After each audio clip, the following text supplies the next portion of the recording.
As Barton began his presentation, I escaped to living room at the back of dugout.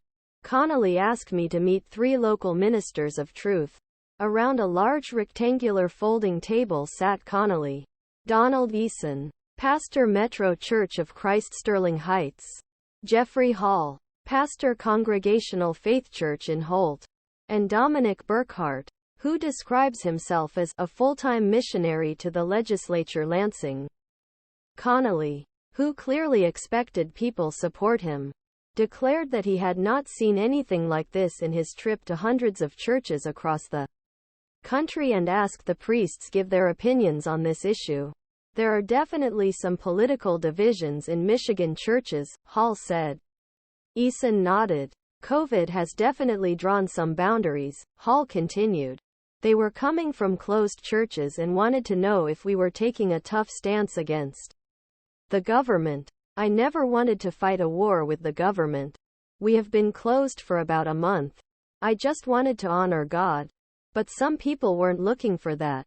I reminded Connolly of story of the Floodgate Church, which fought government and increased its membership tenfold.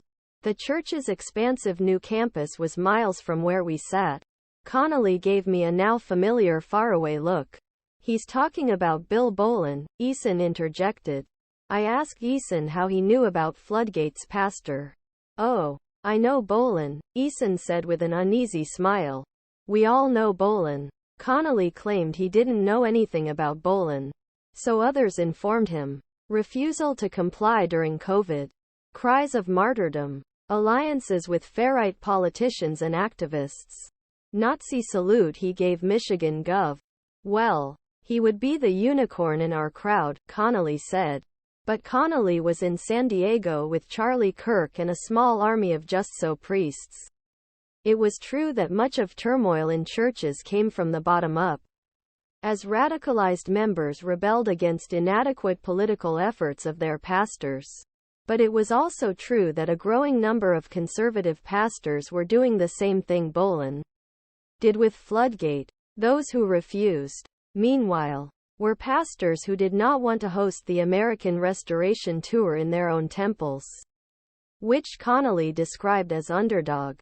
We've come full circle from our conversation in the Ohio Capitol. Connolly told me then that pastors were failing us by not involving their churches in politics. Now he was doubling it. You know what research tells us is the biggest reason people leave church? Why would they come when the priest doesn't teach me how to think about problems?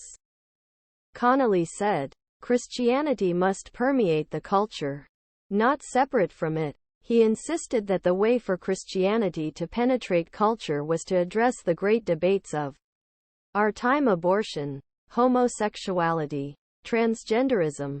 I didn't bother to question why Connolly kept listing the same narrow topics.